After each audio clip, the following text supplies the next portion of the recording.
For those in equipment finance, some may have been wondering, what is it about the forklift that makes this an attractive asset? In today's episode of Equipment Finance Matters, we're going to talk about just that. Hope you enjoy.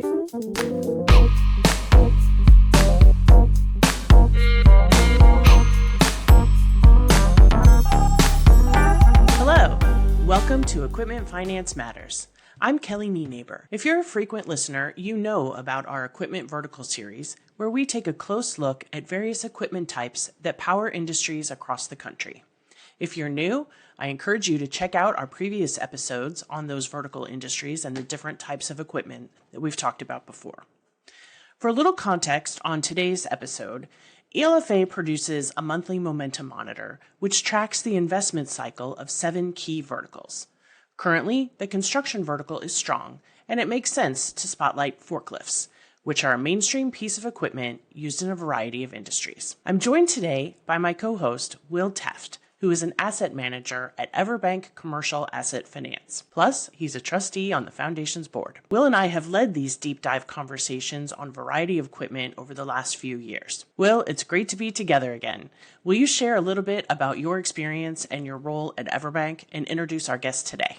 Yeah. Hey, thank you very much, Kelly, for that introduction. And it's great to be back with you again.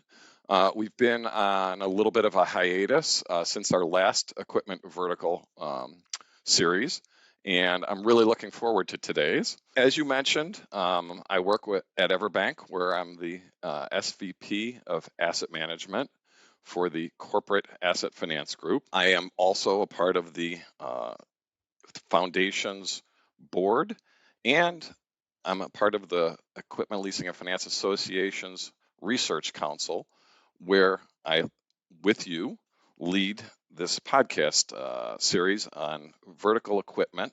And I am very much looking forward to today's session, where we will be joined by Joe Joyce.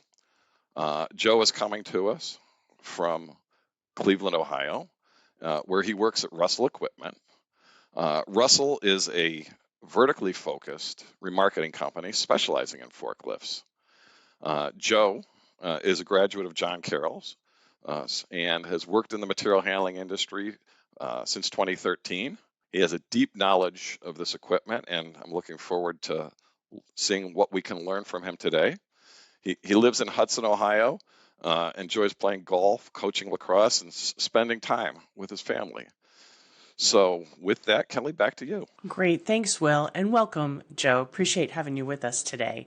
I know you've been a long-time exhibitor and attendee, supporter of ELFA's Equipment Management Conference, and I'm eager to hear your insights and have you share your expertise on the forklift market. With that in mind, let's just jump right in. To get us started, why don't we begin? You can tell us a little bit about your background, your role at Russell, how you got where you are today. Sure. Thanks, Kelly. Thanks, Will. I grew up in Northeast Ohio. I attended Catholic grade school and high school. And as Will mentioned, I received my undergrad in business economics from John Carroll University in Cleveland in 2010. After working in sales for a few years, I was brought into Russell Equipment, where I learned about the business, the product, best practices. I've been with Russell now for going on 14 years and wore a few hats over the years. Currently, my role is Executive Vice President with a primary focus on revenue. I manage our supplier relationships with dealerships, retail entities, as well as financial institutions. And I also oversee our sales and rental operations. So, Joe, I'm going to go back to that. So you said your first job was in sales. Was that in the material handling industry or not? No, completely different industry. Actually, kind of funny. It was in armored car truck sales. So I was selling the service that armored cars provide to banks and retail entities, etc. So okay. Interesting. So, as a side point, I will share with our podcast audience that armored cars are something that is financed both on loans and leases. I've seen it on transactions, right? So, there is no corner of commerce that our industry does not touch, right? That's right. But I'm going to stick with the first job thing for a second, and tell you that my first job, I like you, I'm Cleveland born and bred. My first job was in the computer repair industry. Um, and as fate would have it, we had a client in Akron that was a digital publishing firm, and through some strange set of circumstances, someone who worked there introduced me to the office manager at Russell Equipment in probably, I want to say, 1992, because Russell Equipment had just purchased one of the old school Macintoshes, the original Mac, the little one piece, screen in Mm-hmm. it, the thing that's become almost like a cultural icon, and they wanted to put their inventory onto this computer in 1992. And I remember going over there, and I actually wrote the first inventory database for Russell Equipment. And I hope that you guys have moved on from that. But it is a testimony to not only how long Russell has been around, but to how forward-looking they were to be exploring something like that so many years ago. As Kelly mentioned, you and Russell have been a part of the ELFA Equipment Management Conference and other events for years, and really are, I would say, one of the best known companies in the material handling space. So, with that, let's peel back the onion and talk a little bit about it.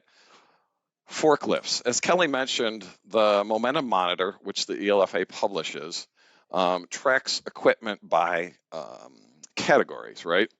And for the purpose of sort of rolling up, forklifts roll into the construction bucket, right? And the construction bucket is probably about 4% maybe of equipment that's financed in the U.S., which when I see that number shocks me because I think of it as such a large industry.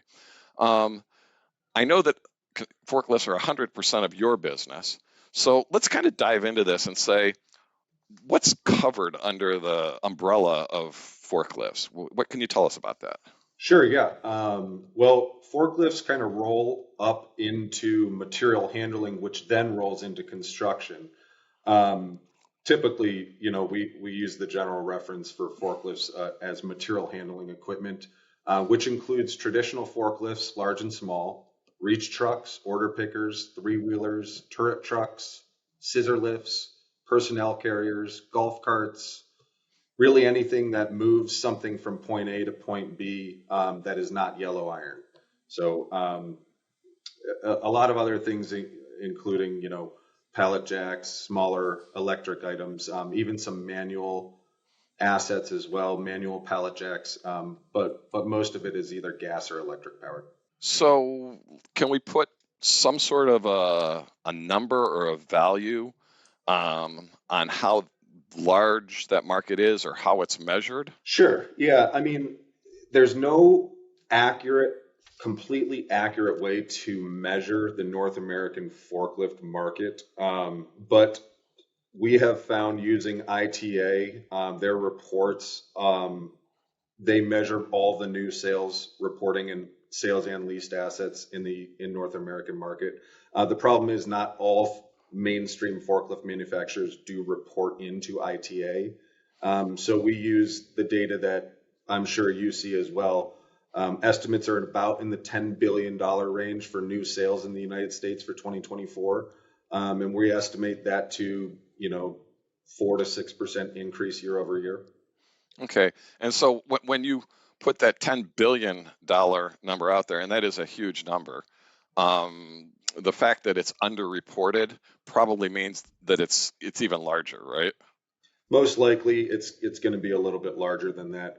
Yeah, considering, not all forklift brands do report into those reports. From the perspective of publishing data, we're in the process of updating our industry market sizing data, and we'll have that ready to publish later this fall. This is where we get our $1 trillion number that estimates the size of the equipment finance market.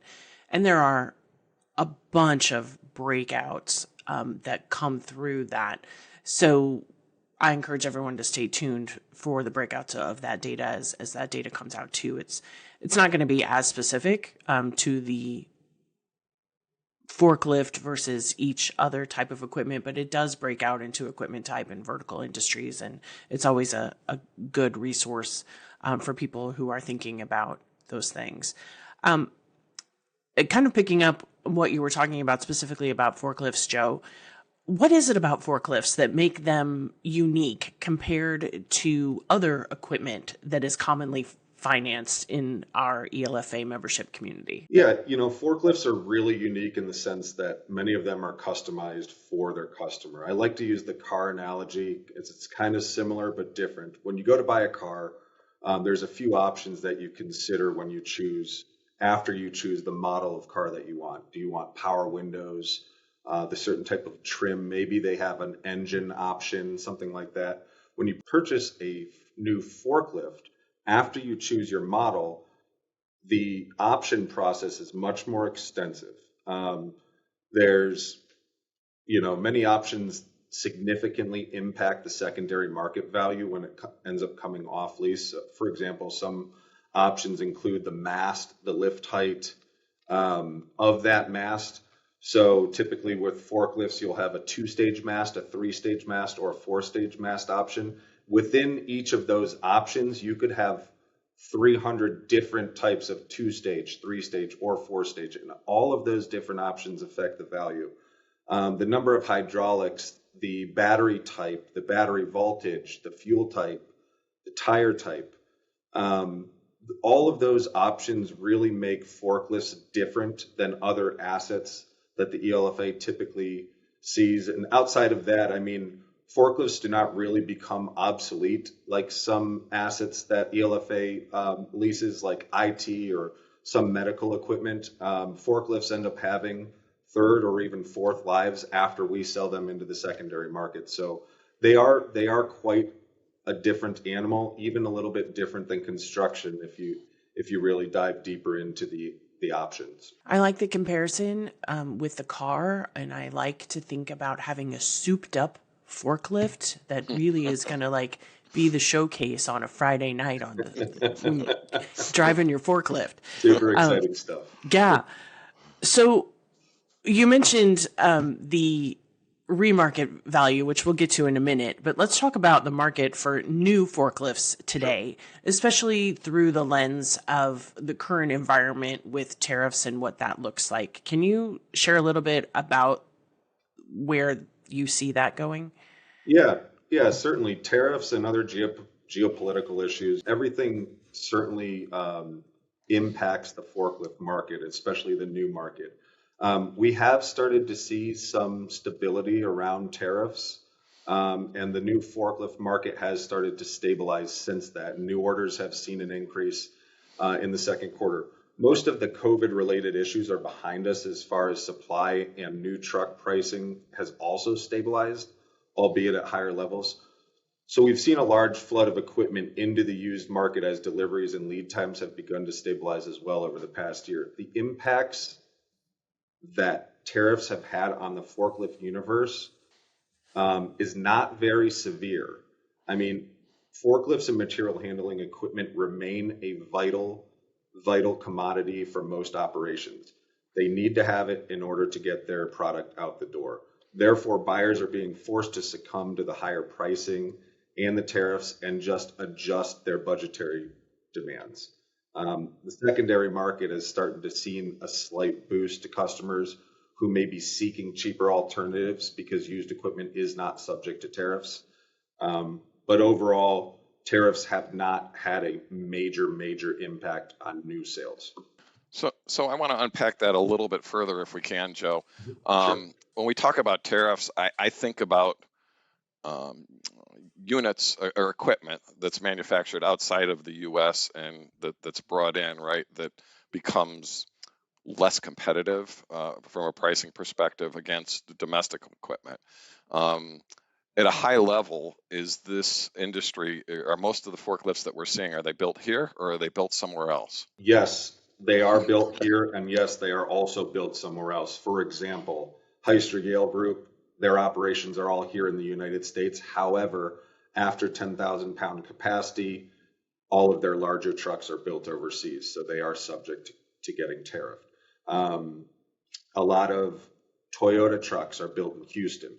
However, some of their trucks are still built over in Japan or in other markets subject to tariffs. So most of the tier one brands are subject to tariffs, while some of them are not. You've got Crown and Raymond still have most of their operations here in the United States, but a lot of their pieces and parts and things they need to make those forklifts are subject to tariffs. So while you might not be getting a tariff for your forklift, you're being hit with massive increases to just the price of that forklift. Yeah. And what I heard from that, or I guess my takeaway, Joe, is that companies, industries in the United States, they're not foregoing acquiring the forklifts that they need because it is essential to their business. And I would translate that in as a benefit of equipment leasing and financing, as a real option for those companies to be able to be successful and thrive. Absolutely. Yeah. So as we're going along here, I'm learning that a forklift is not a forklift because, we're learning that they come from a lot of different places. The parts may come from different places. And then you have this optioning up that makes each one different. So I'm going to put a pin in that. And I do want to come back to, we made mention of sort of the supply chain post-COVID. I think let's circle back on that point a little later. But let's talk about forklifts in the context of environmental impact or regulations. We see emission controls sometimes playing into equipment that has internal combustion engines, right? How's this relevant in the forklift universe? It's the same as the truck and trailer market. I mean, we see states like California that have been pushing their industrial market towards all electric vehicles. I believe they've pushed back their gas vehicle ban to 2035, if I'm not mistaken, which can present some future issues when it comes to recycling assets at the end of life. Lithium and fuel cell batteries from forklifts, as opposed to cars, at the end of life present a danger to the environment, and recycling comes at a cost. Whereas traditional lead acid batteries also do have environmental impacts, but they do have value. So in terms of how it affects leasing assets, some of these new technologies do present some recycling issues where, the EPA and the regulation is forcing us to use these types of assets. So eventually we are going to be in a little bit of a quandary when it comes to recycling out some of these assets. The EPA almost inadvertently is bringing a product that is not environmentally friendly to replace a product that is not environmentally friendly. So going back to your car analogy, right? mhm. The forklifts are available in both battery powered and internal combustion engine powered variants, right? Mhm. So I read as we were preparing for the podcast that over time, the number of battery powered forklifts that are sold has been growing from maybe like the 40% range to now where maybe it's somewhere between 60 and 70% of all forklifts delivered in any year Mhm. are electric. So what has been the driver for that shift in internal combustion versus battery? There's two main drivers. The first main driver is what we just referenced, states like California pushing away from gas vehicles, just an environmental strategy. But also the maintenance curve on gas trucks is a lot higher than electric trucks.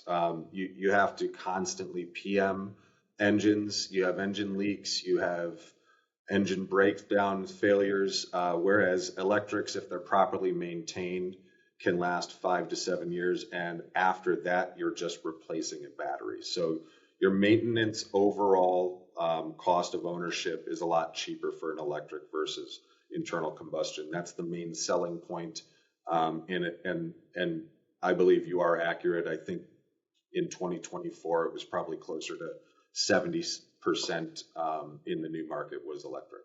Right. And maybe to some extent where that forklift is being used, whether it's being used in a clean warehouse or whether it's being used outside on a dock, right? Certainly.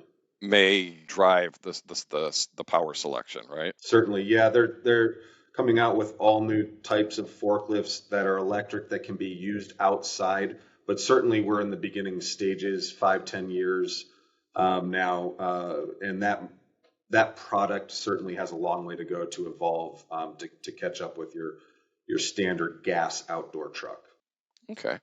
So kind of on that forward-looking note, what do you see as, let's call them the most and the least attractive forklift assets for lessors and lenders today, for those of us who are looking at financing something? Yeah, so when it comes to the most attractive and least attractive forklifts for lessors and lenders, reliability of a brand should be an important factor. Lessors are going to want a brand that has a good chance of lasting longer than the original term so that you can see extensions.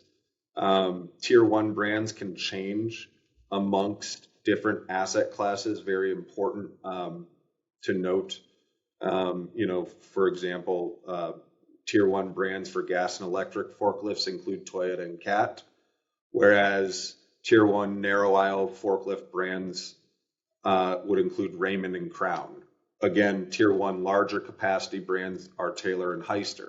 So amongst different asset classes, you have different Tier one brands. So it's important for lessors and lenders to understand what those brands are and to make sure, if possible, if they have direct relationships with customers, to try to push those brands because they are more reliable and you have more likelihood of extensions. Okay. So you referenced making sure that you're aligned with a brand that is going to have longevity and go beyond the term of the transaction. What do you see as a common term for a forklift lease? Yeah, most commonly we see 3 to 5 year terms. I would say it's pretty split evenly in between 36 and 60 months.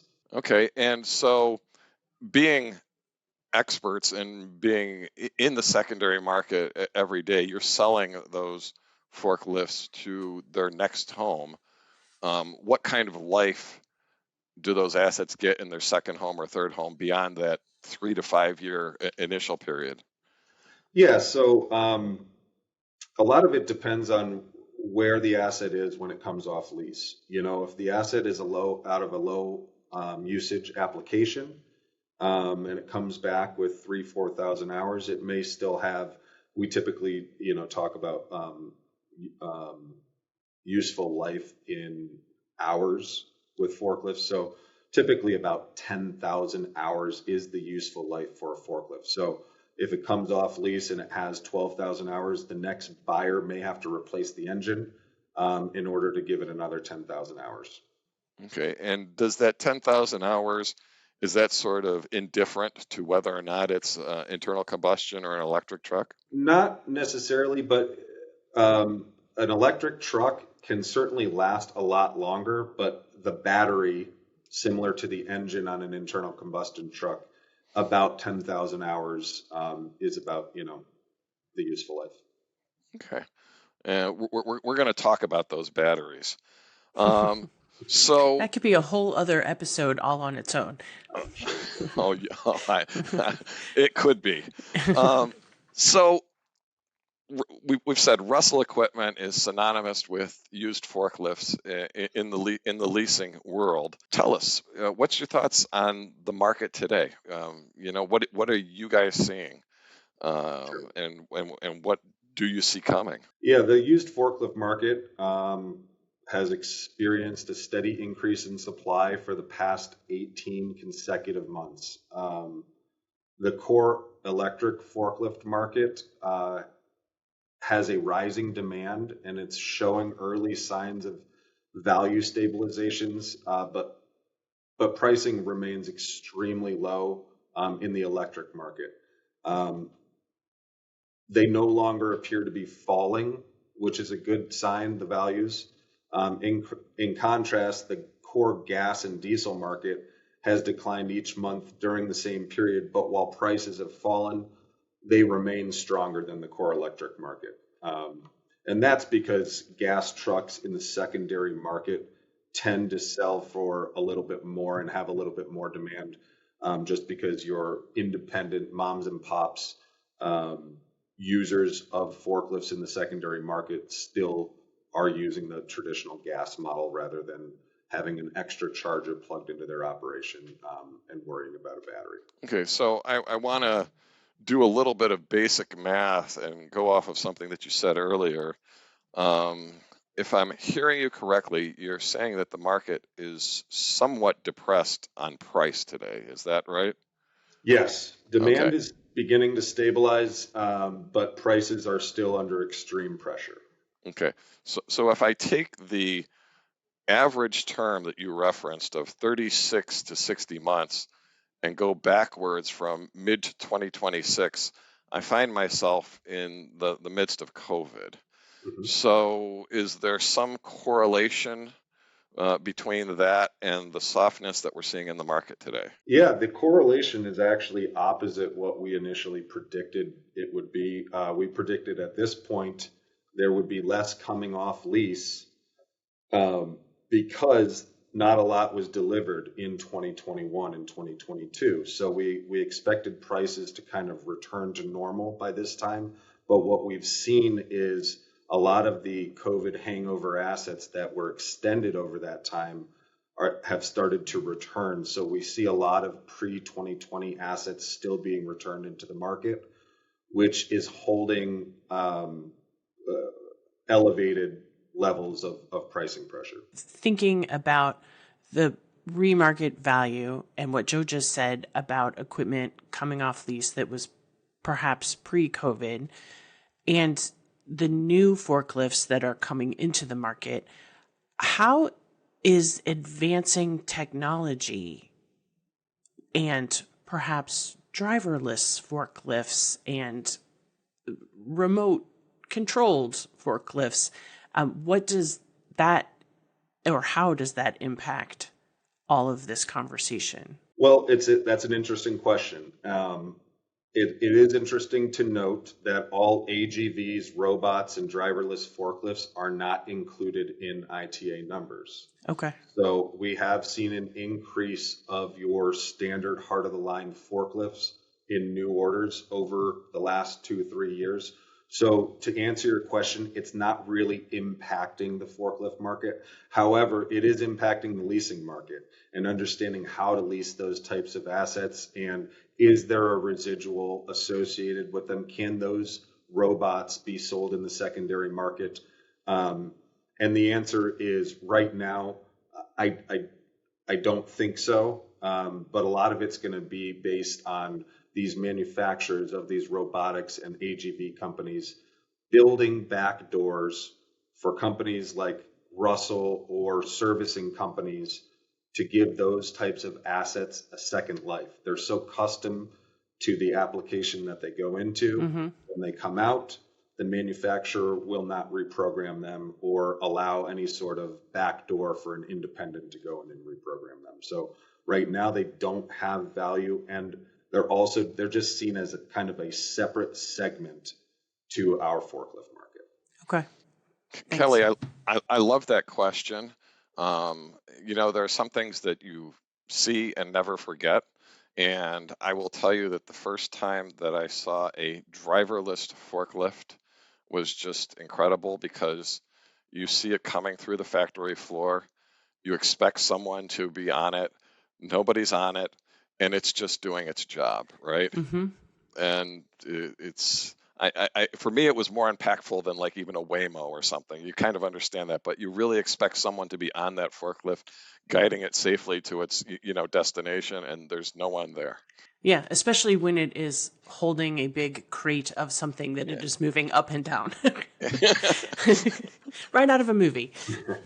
Joe, I want to go back to talking about the secondary market. So you're saying that there was sort of this hangover of stuff that didn't return when it should have. So if I'm hearing you right, now we have stuff coming back off lease that's not 3 to 5 years old, but like is 5 to 7 years old, and that's pushing prices down logically because they have more hours and there's less demand for the older units. Is that Yeah, the takeaway here? yeah, that's the main takeaway here. While it's great for lessors, they get all those extensions. They're not getting as much from the secondary market, so it's kind of a six and one, half dozen the other situation. Okay, so I'm kind of curious because I don't know the answer, but what is the average sized lease return that you guys see? Like how many forklifts come back at a time, or how many go on a transaction? Sure. Yeah. We typically on a lease return, typically between 5 and 10 trucks is your average off lease return. Certainly they can get up into the hundreds depending on the customer. And then other customers, they're only returning 1 to 2. A lot of it also depends on the different schedules. If a customer leased, you know, 10 different schedules at 10 different times, they might not all come back at the same time. On the sales side, when we sell forklifts, we try to sell them by the truckload. So 2 to 5 trucks is probably a good range. It's about 45 to 50,000 pounds can fit on a truckload. So your average forklift about 8 to 10,000 pounds. So you can get about 5 trucks on a standard freight load. But it just depends on the customer needs. Sometimes we do sell onesie twosies quite a bit as well. And is that 5 to 10 average number just a function of how many forklifts are in the average warehouse and they just sort of pull them all out and put new ones in all at once? Is that the thought behind that? Yeah, well, like I mentioned, sometimes maybe they have 5 schedules within that one warehouse. So 5 to 10 is returning on each schedule. I'd say that's about average. So yeah, the average warehouse, if you're talking about 200,000 square foot warehouse, should have about 10 trucks in it. Joe, you've shared quite a bit of information in this space. Clearly, a long-standing expert in this asset management community for forklifts. Obviously, with all of this intelligence, there's some supporting detail that comes in. What are your go-to resources? You've mentioned a couple of them already, but for our listeners, like who are either also in this market or looking at getting into this space, what are your go-to resources? Yeah, Kelly, we use a lot of different resources, not limited to really anything, but we use a lot of the ELFA tools. We look at the monitor reports every month as a part of our sauce, if you will. Like I mentioned earlier, the ITA, Industrial Truck Association. We use a lot of different auction results through different resources. Some reports like Sandhills are also good tools to help me stay on top of the market. But we have an internal database here at Russell with 45 years of sales and purchase data on almost every asset and asset class ever created. So that's really my secret sauce. That's what I revert to most of the time. But when I need to, I'll use some of those other tools as well. And I'm not limited to really anything. So Kelly, I'm going to tell you a little bit about how Joe came to be today's guest. Okay.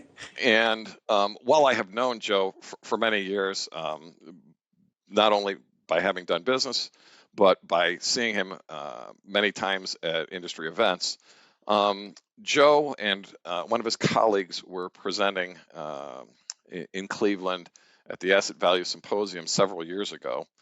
And they were giving an overview of the market, but they narrowed a little bit of their presentation to talk about lithium-ion battery forklifts.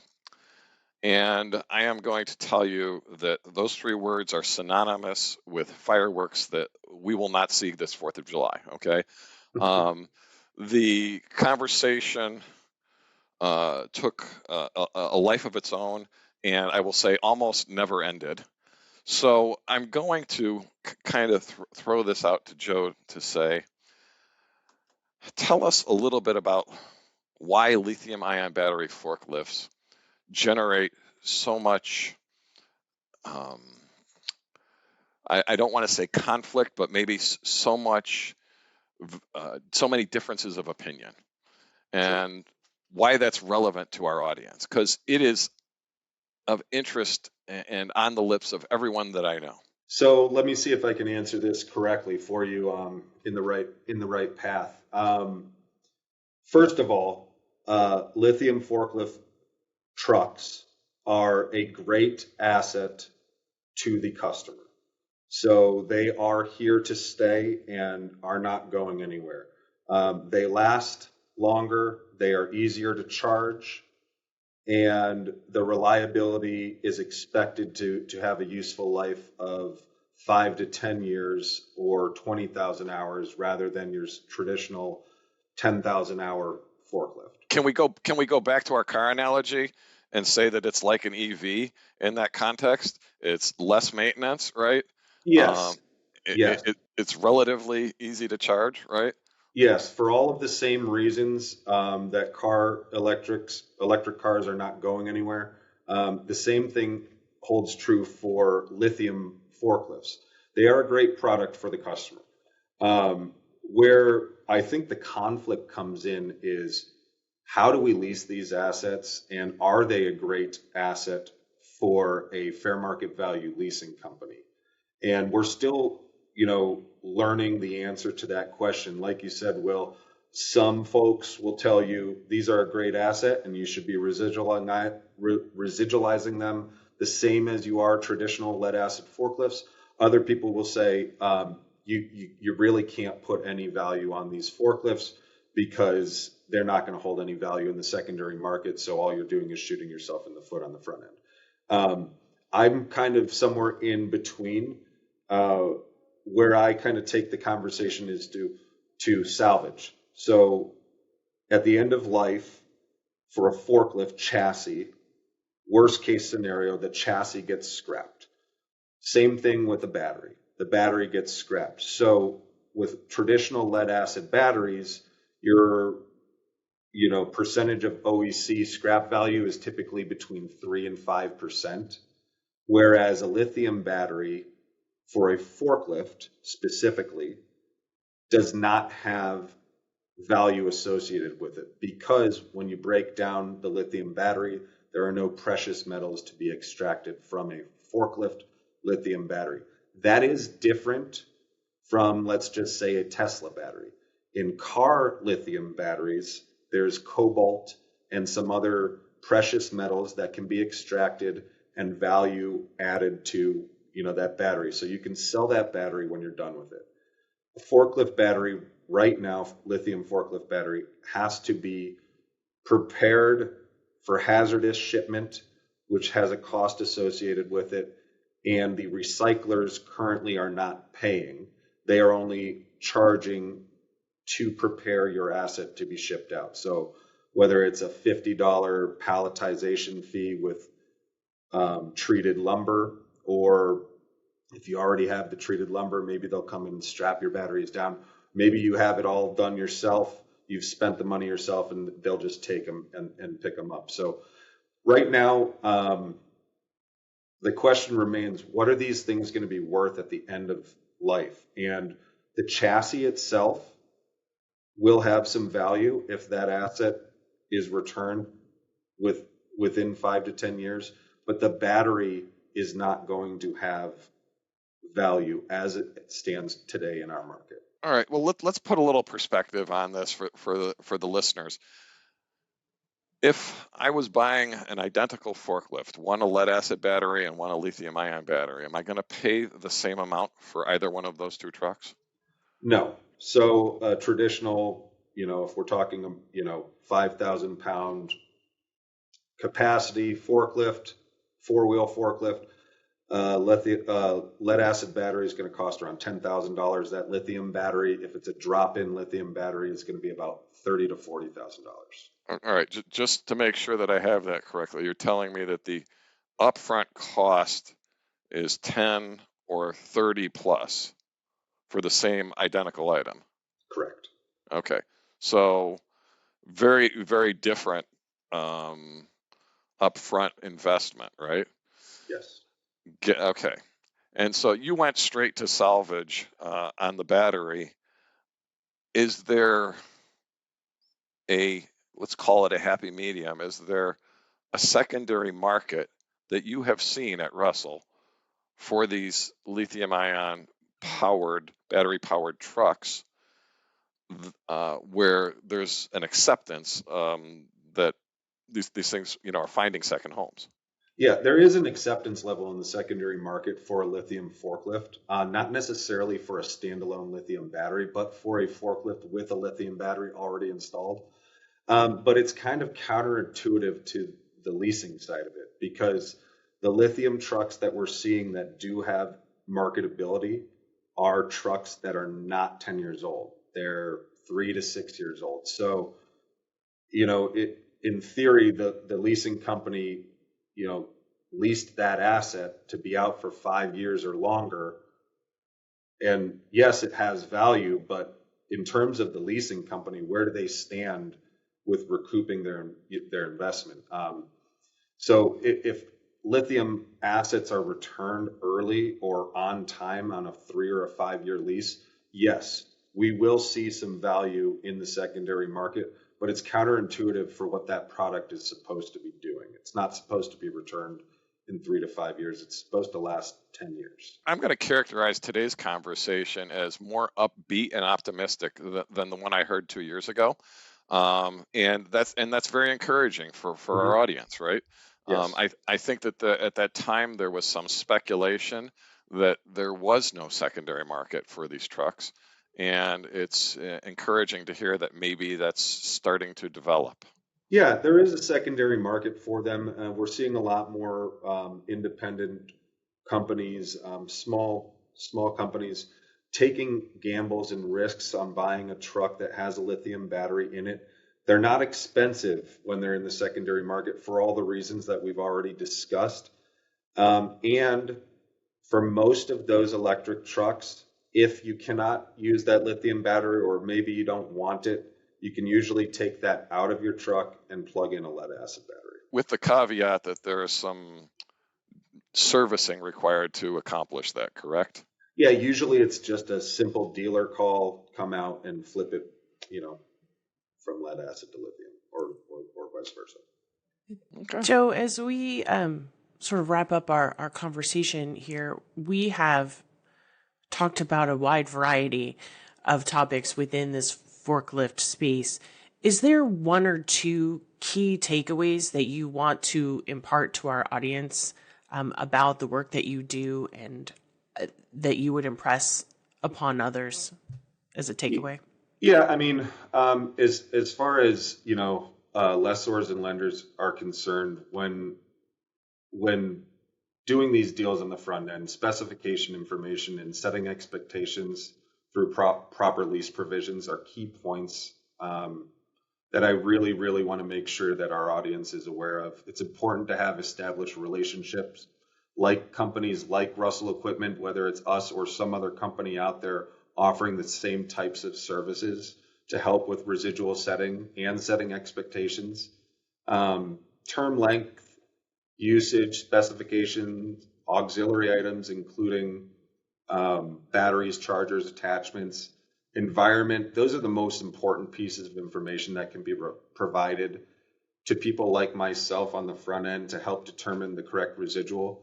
But it's also very important to separate soft costs from the equation. Things like warranties, telematics should be deducted from costs before setting residual. The other really important thing that I'd like to impress is just setting proper return provisions. As we do experience new emerging technologies, lithium, even still dealing with some of the fuel cell, it's important to right size your return provisions for those LP gas, diesel trucks versus your electric. It's very vital to ensure that you're recouping the damages when necessary or able to use those damages as leverage. Thank you. And thank you so much for joining us today. This has been a really interesting conversation. Will, as always, thank you for co-hosting with me. I would encourage our listeners to check out previous episodes where Will and I have talked with asset managers in a variety of equipment verticals to do these deep dive conversations on some specific equipment types. So once again, Joe and Will, thanks for joining me. I hope that y'all will join us again on the next episode of Equipment Finance Matters. Thank you. Thank you.